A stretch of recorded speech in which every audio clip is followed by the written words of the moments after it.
तो दो विशेषताओं के बारे में हमने चर्चा करी, पहला विशालतम संविधान, दूसरा प्रभुत्व संपन्न लोकतंत्रात्मक पन-निरपेक्ष समाजवाद सरकार की स्थापना। अब हम तीसरी फीचर्स के बारे में चर्चा करते हैं। तीसरा फीचर्स क्या है?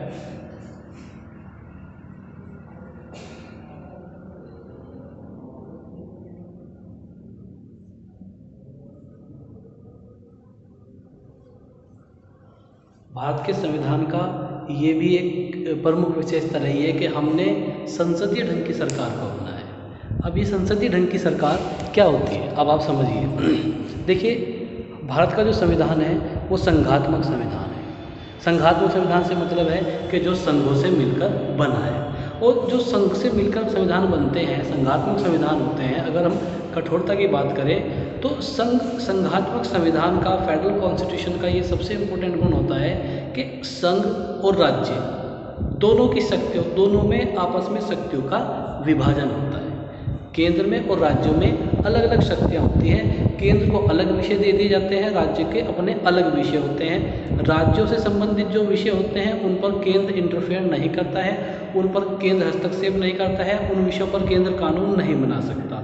इसी तरह केंद्र सरकार के जो विषय होते हैं उन पर राज्य कानून नहीं बना सकता, उस पर राज्य को कानून बनाने की अधिकारिता नहीं होती। यही संघात्मक संविधान का सबसे बड़ा गुण होता है कि केंद्र और राज्यों में शक्तियों का विभाजन होता है। अब संघात्मक संविधान में जो प्रणाली है, शासन प्रणाली है, वो दो तरह की शासन प्रणाली होती है। एक संसदीय शासन प्रणाली होती है और दूसरी होती है आपकी अध्यक्षात्मक शासन प्रणाली। अध्यक्षात्मक शासन प्रणाली, अमेरिका का संविधान भी संघात्मक संविधान है, लेकिन अमेरिका की जो शासन प्रणाली है वो अध्यक्षात्मक शासन प्रणाली है और भारत की संसदीय है। अध्यक्षात्मक शासन प्रणाली में क्या होता है, देश का जो सम्राट होता है वो सीधे जनता के द्वारा चुना जाता है। देश पर जो शासन करता है वहाँ का जो राष्ट्रपति है उसका निर्वाचन सीधे जनता के द्वारा किया जाता है। भारत में चूँकि अध्यक्षात्मक शासन प्रणाली नहीं है, भारत में शासन प्रणाली है संसदीय। अब संसदीय प्रणाली में व्यवस्था ये रहती है कि जो भारत का शासन है वो जनता के द्वारा चुने गए प्रतिनिधियों के द्वारा किया जाता है। देश का जो शासक है उसका चुनाव सीधे जनता के द्वारा हमारे नहीं होता है। हम भारत का जो राष्ट्रपति है उसका अप्रत्यक्ष रूप से चुनाव होता है, उसका चुनाव जनता के द्वारा नहीं किया जाता है और ना ही वो जनता के ऊपर शासन करता है। जनता के ऊपर जो शासन करता है वो जनता के द्वारा चुने गए प्रतिनिधि करते हैं, जिसको हम मंत्रिपरिषद कहते हैं। मंत्रिपरिषद का प्रधान क्या कहलाता है, प्रधानमंत्री कहलाता है। तो ये भी हमारे भारत के संविधान की विशेषता है कि हमने शासन की जो व्यवस्था रखी है वो पार्लियामेंट्री सिस्टम रखा है, संसदीय ढंग की सरकार रखी है। अब हम दूसरे फीचर्स पर चलते हैं। नेक्स्ट आपका मूल अधिकार।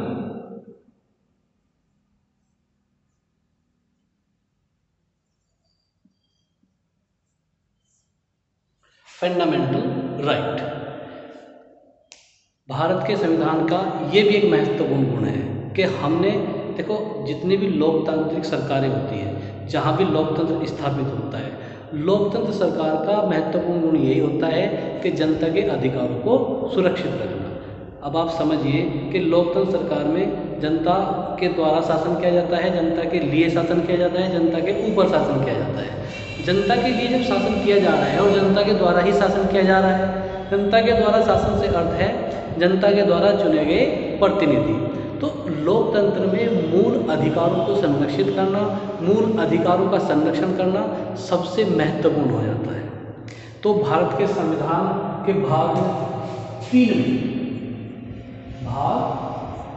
में हमने एक अध्याय रखा मूल अधिकार, और मूल अधिकारों में वो सभी अधिकार भारतीय नागरिकों के लिए प्रोविज़न भाग 3 में किया गया जो भी एक मनुष्य को जीवन जीने के लिए आवश्यक है।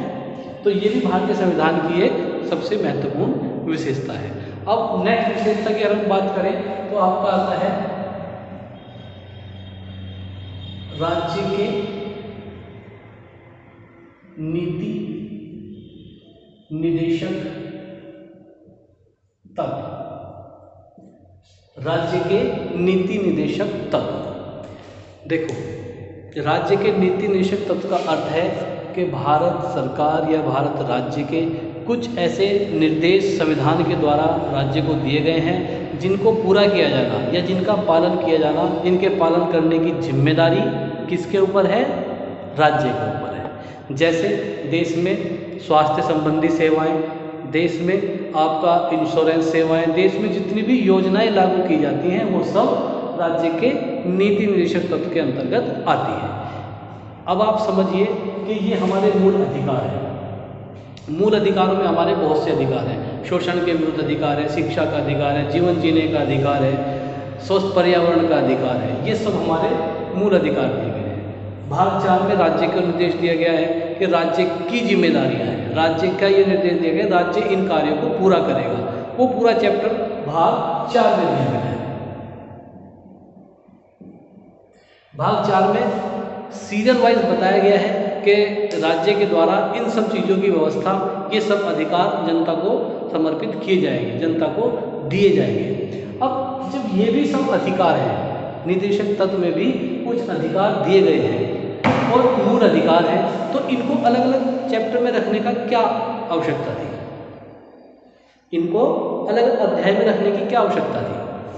अब इस बात को समझते हैं। देखो, मूल अधिकार भी और राज्य के नीति निर्देशक तत्व भी, दोनों की पूर्ति सरकार के द्वारा या भारत के द्वारा की जाती है, जनता के लिए की जाती है।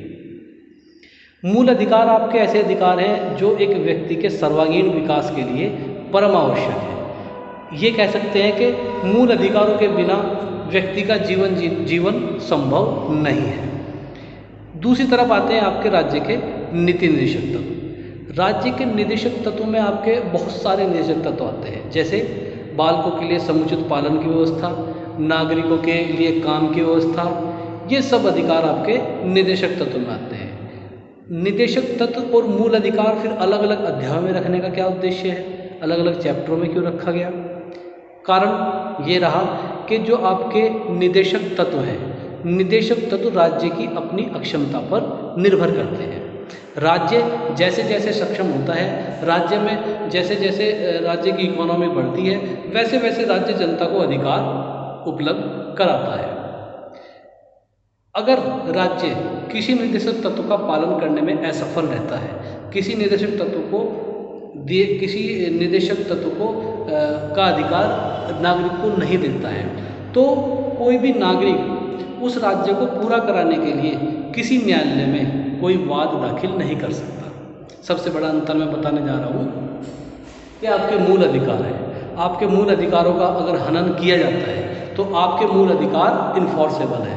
आप न्यायालय में जाकर अपने मूल अधिकारों को लागू करा सकते हैं। लेकिन यदि आपके निर्देशक तत्वों का पालन राज्य के द्वारा नहीं किया जाता है तो वो इन्फोर्सेबल नहीं है, वो राज्य की अपनी अक्षमता पर निर्भर करते हैं। आप न्यायालय में रिट दाखिल कर निर्देशक तत्व को लागू नहीं करा सकते। अब इसके नेक्स्ट फीचर की तरफ चलते हैं। भारत का जो संविधान है वो केंद्रोन्मुख संविधान है। कैसा संविधान है? केंद्रोन्मुख। केंद्रोन्मुख संविधान कैसा होता है? देखो, वैसे तो संघात्मक संविधान है। संघात्मक संविधान में व्यवस्था रहती है कि संघ और राज्यों में शक्तियों का आपस में बंटवारा रहता है। कोई राज्य किसी दूसरे राज्य के अधिकार क्षेत्र में हस्तक्षेप नहीं करता है। कोई भी राज्य संघ से संबंधित विषयों से संबंधित कोई कानून नहीं बना सकता। इसी प्रक्रिया का पालन संघ के द्वारा किया जाता है। संघ भी जो है राज्य के किसी अधिकार में हस्तक्षेप नहीं करता है। लेकिन कभी कभी इस तरह की सिचुएशन आती है, कभी कभी इस तरह की परिस्थितियाँ उत्पन्न हो जाती हैं कि देश का शासन जब किसी राज्य के द्वारा अपनी राज्य की व्यवस्था नहीं चलाई जाती, सुचारू रूप से चलाने में असफल हो जाता है, तो वहाँ पर संविधान केंद्रोन्मुख हो जाता है और वहाँ पर केंद्र सरकार उस राज्य की शासन व्यवस्था को चलाती है। हम ये भी कह सकते हैं कि आपातकाल की स्थिति में हमारा जो संविधान है, जो कि संघात्मक संविधान है, वो केंद्रोन्मुख हो जाता है और केंद्र के द्वारा किसी भी राज्य की व्यवस्था को अपने हाथ में हैंड ओवर करके उसका संचालन किया जाता है। ऐसी जैसे आपने पढ़ा होगा, सुना भी होगा कि उस राज्य में राष्ट्रपति शासन लग गया, उस राज्य में राष्ट्रपति शासन लग गया, तो वो यही है कि जब किसी राज्य की शासन व्यवस्था संविधान के दिए गए प्रोविज़न के अनुसार नहीं चलाई जा सकती तो वहाँ पर केंद्र सरकार हस्तक्षेप कर वहाँ पर आपात की घोषणा, इमरजेंसी की घोषणा कर देते हैं और उस राज्य की जो शासन व्यवस्था है वो अपने हाथ में ले लेते हैं। अब इसके बाद हम चलते हैं वयस्क मताधिकार।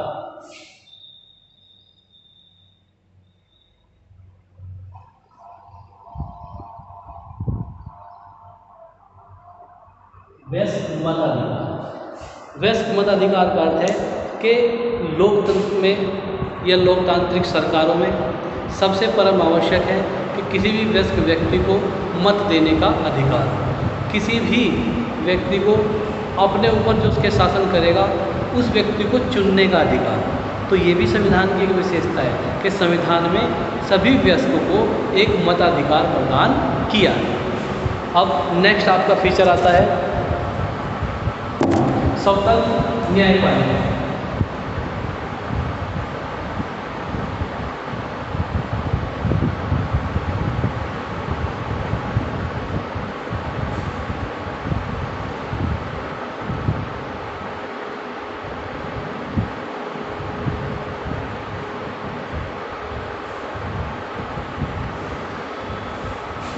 स्वतंत्र न्यायपालिका क्या है?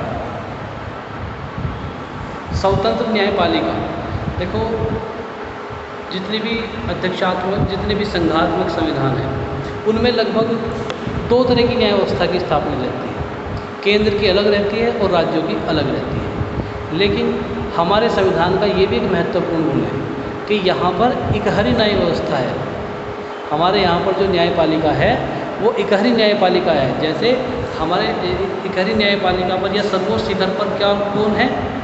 भारत का सुप्रीम कोर्ट।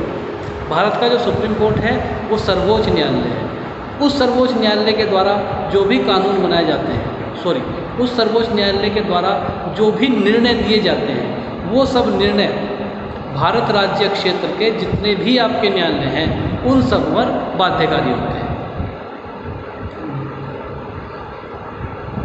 उच्चतम न्यायालय के द्वारा जो भी निर्णय दिए जाएंगे वो भारत राज्य क्षेत्र में स्थित जितने भी आपके न्यायालय हैं उन सब के ऊपर बाध्य होते हैं और यही हमारी स्वतंत्र न्यायपालिका की विशेषता है।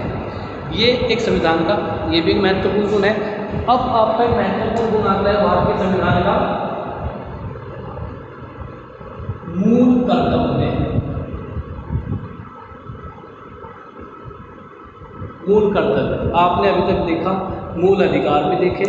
मूल अधिकार 6-7 आपने मूल अधिकार पढ़े भी हैं, आगे भी आप पढ़ोगे। खैर जैसे शोषण के विरुद्ध अधिकार है, जीवन जीने का अधिकार है, पर्यावरण प्रदूषण के विरुद्ध अधिकार है।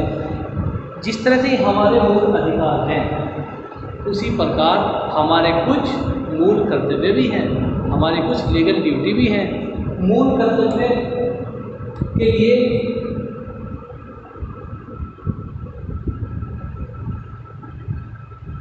ये मूल कर्तव्य भी हमारे मूल संविधान में नहीं था। मूल कर्तव्य का जो अध्याय है वो हमारे मूल संविधान में जब संविधान बना नहीं था। ये भी कब जोड़ा गया? 42वां संविधान संशोधन।